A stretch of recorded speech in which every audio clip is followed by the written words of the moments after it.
Hey dear student, welcome back to our YouTube channel Learners Square। तो चलिए शुरू करते हैं आज का अपना टॉपिक।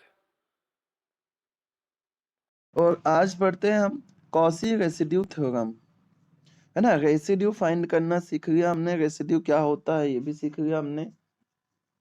तो अब बचता है कि कॉची रेसिड्यू थ्योरम है क्या और इसको कैसे प्रूफ करेंगे। बहुत ही इंपॉर्टेंट थ्योरम है, कई बार पूछी जा चुकी है। अभी एमएससी में पूछी जाती, ये टॉपिक था जब एमएससी में टॉपिक था तो ये इतनी बार पूछी गई है ये थ्योरम, है ना। 12, 13, 14 और 15 कंटिन्यू आई है एमएससी में, तो आपकी भी क्लास में ये पूछा ही जा सकता है।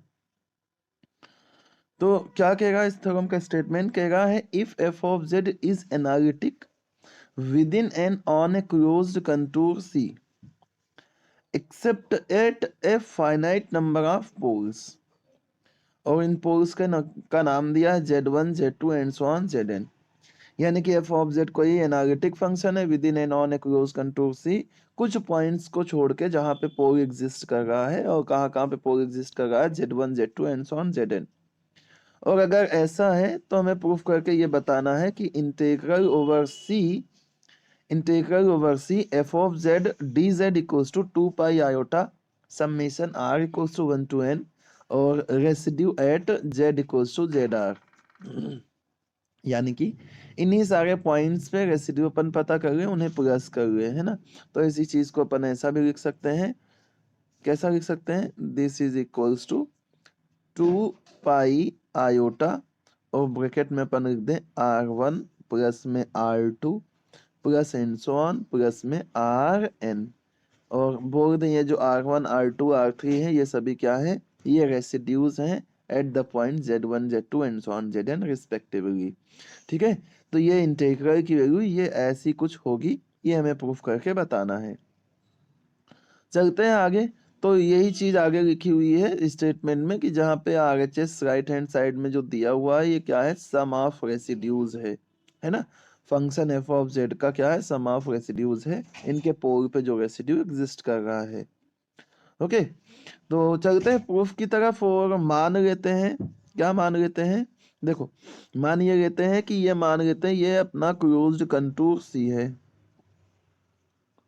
इस क्लोज्ड कंटूर सी के अंदर अपने पास ये Z1 Z2 Z3 Z4 Z5 Z6 Zn ऐसे करके n पॉइंट्स है जहां पे क्या एग्जिस्ट कर रहा है, पोल एग्जिस्ट कर रहा है। यहाँ पे फंक्शन एनालिटिक नहीं है, और एनालिटिक नहीं है इसका मतलब क्या हो गया, यहाँ पे इन फंक्शंस का डिफरेंशिएशन हम नहीं कर सकते हैं। तो एक काम करते हैं, Z1 को सेंटर मान करके एक सर्कल बना लेते हैं, और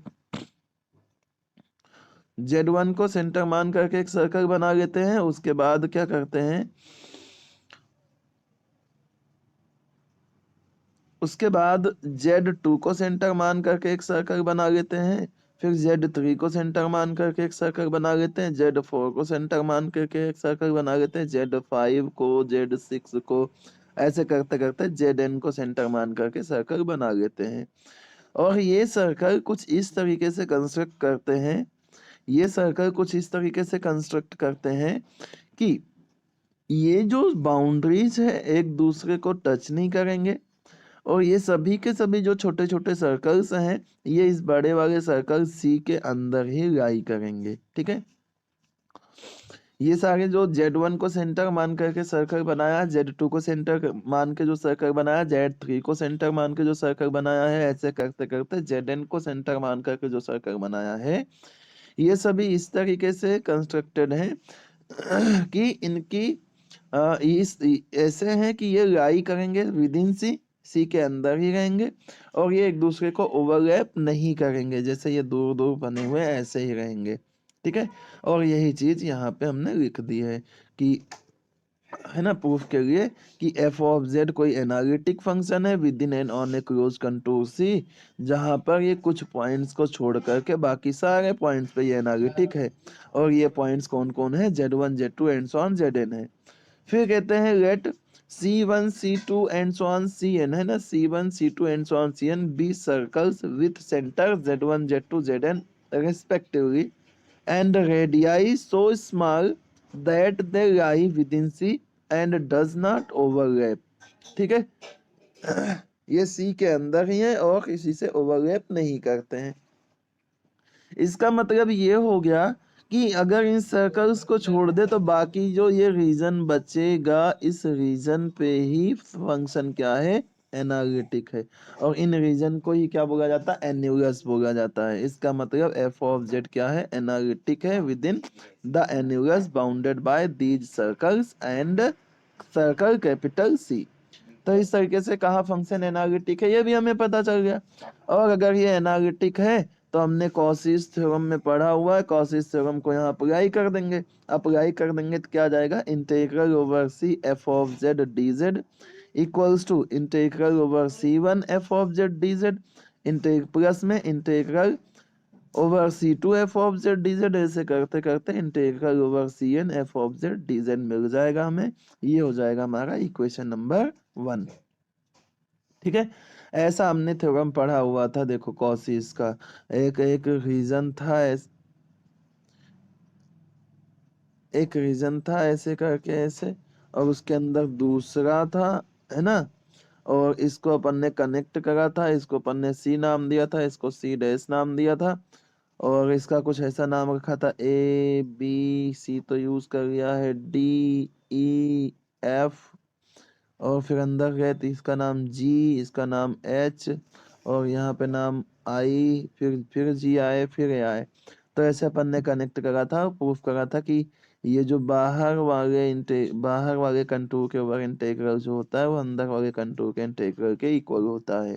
ठीक है, अब अंदर अगर एक से ज्यादा कंटूर है तो अंदर का सबके प्लस के इक्वल हो जाएगा। ठीक है, तो कॉसिस थ्योरम से हमारे पास ये इतनी चीज आ गई, इसको यहीं पे छोड़ देते हैं, इसको मान लेते हैं ये इक्वेशन नंबर 1 है और फाइंड आउट करने की कोशिश करेंगे।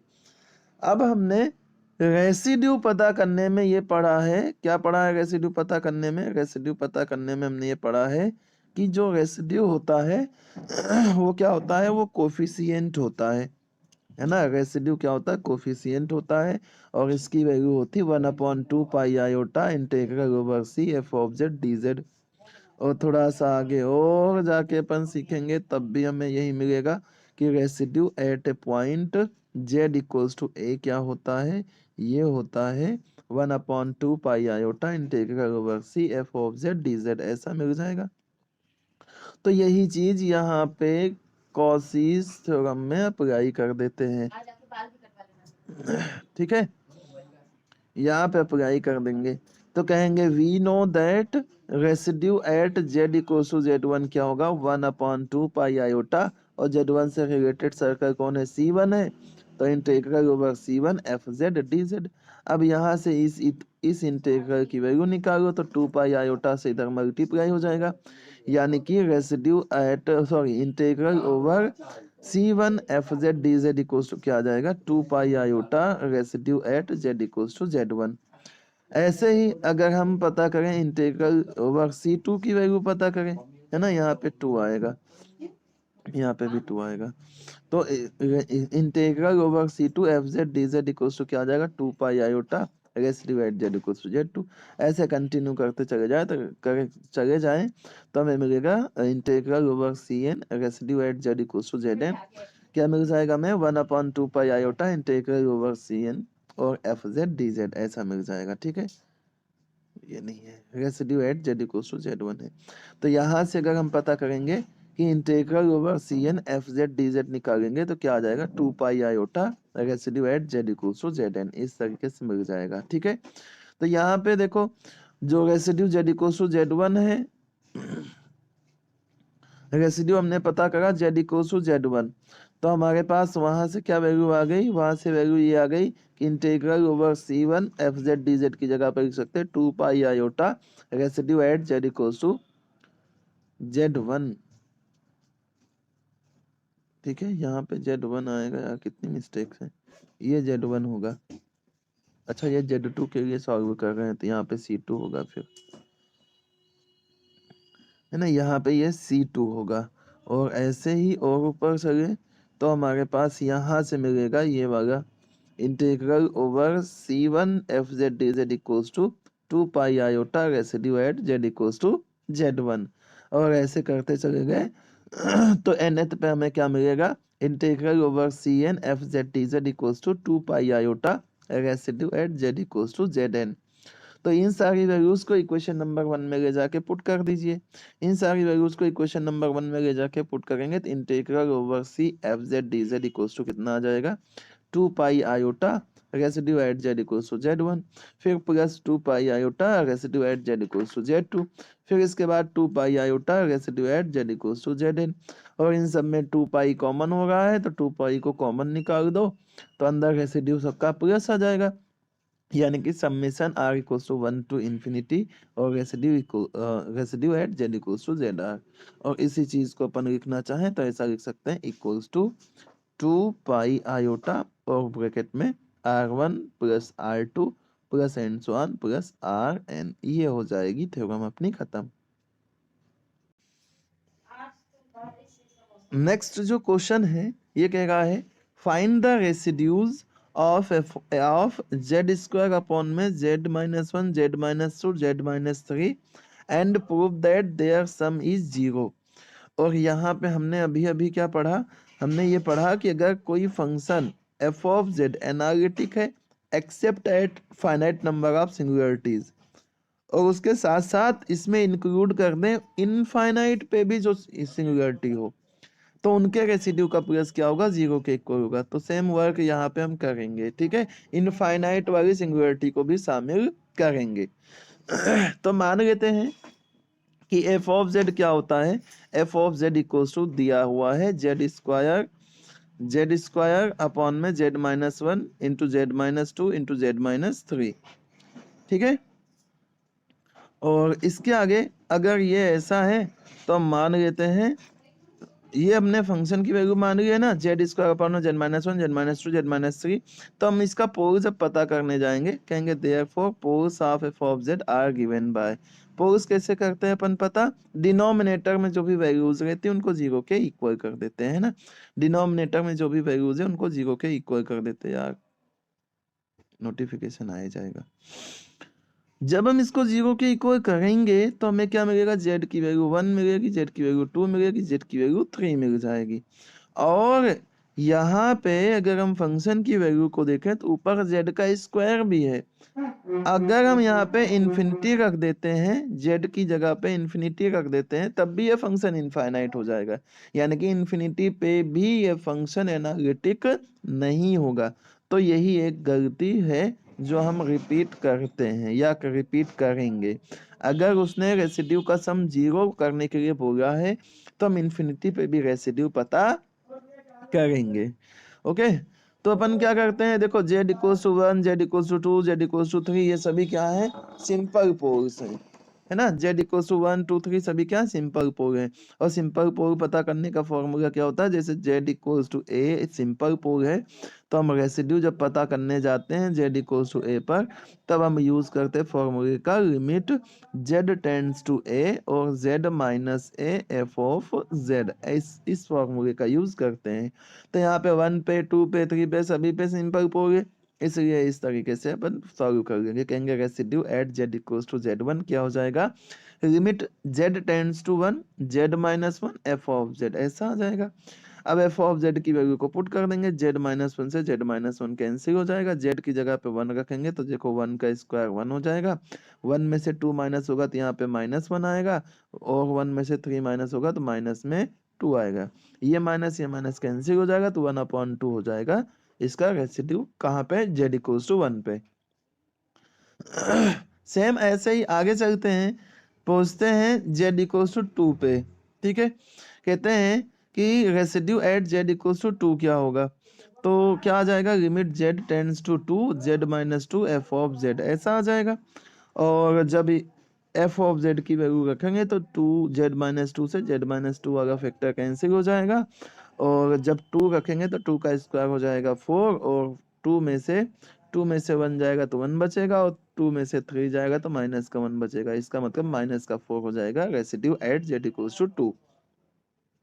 आगे चलते हैं, z इक्वल्स टू 3 पे पता करते हैं रेसिड्यू। z इक्वल्स टू 3 पे रेसिड्यू पता करेंगे तो क्या आ जाएगा, limit z tends to 3 z minus 3 f of z, और f ऑफ z की वैल्यू पुट कर देंगे, z स्क्वायर अपॉन में z minus 1 z minus 2 z minus 3 z minus 3 से z माइनस 3 कैंसिल हो जाएगा, और 3 का स्क्वायर कितना हो जाता है, 9 हो जाता है। देखो 3 में से 1 जाएगा तो 2 बचेगा, 3 में से 2 जाएगा तो 1 बचेगा, यानी कि 9 अपॉन में 2 हो जाएगा residue at z equals to 3।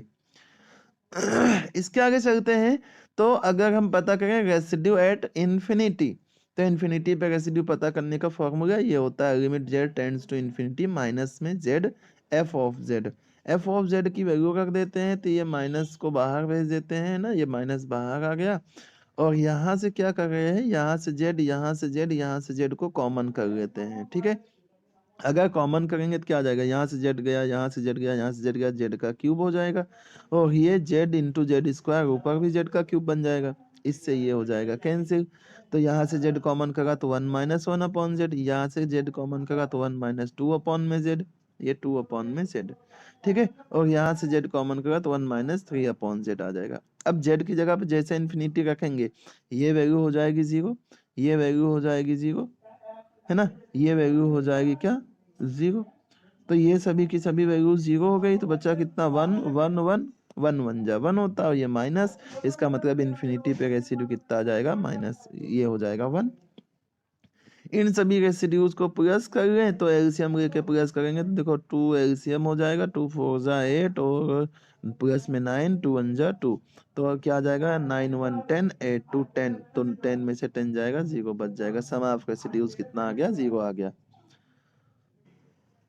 Next sum कह रहा है कि evaluate by method of calculus of residue the integral over C dz upon में z minus 1 and z plus 1 where C is the circle modulus z is equals to 3, ठीक है।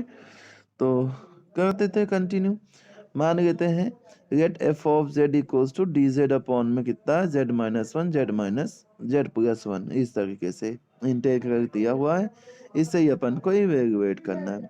हमें पता है कॉची रेसिड्यू थ्योरम अप्लाई हम कर पाएंगे जब हमें हमारे पास हो जाए, क्या आ जाए, पोल आ जाए, पोल पे पता कर लें रेसिड्यू।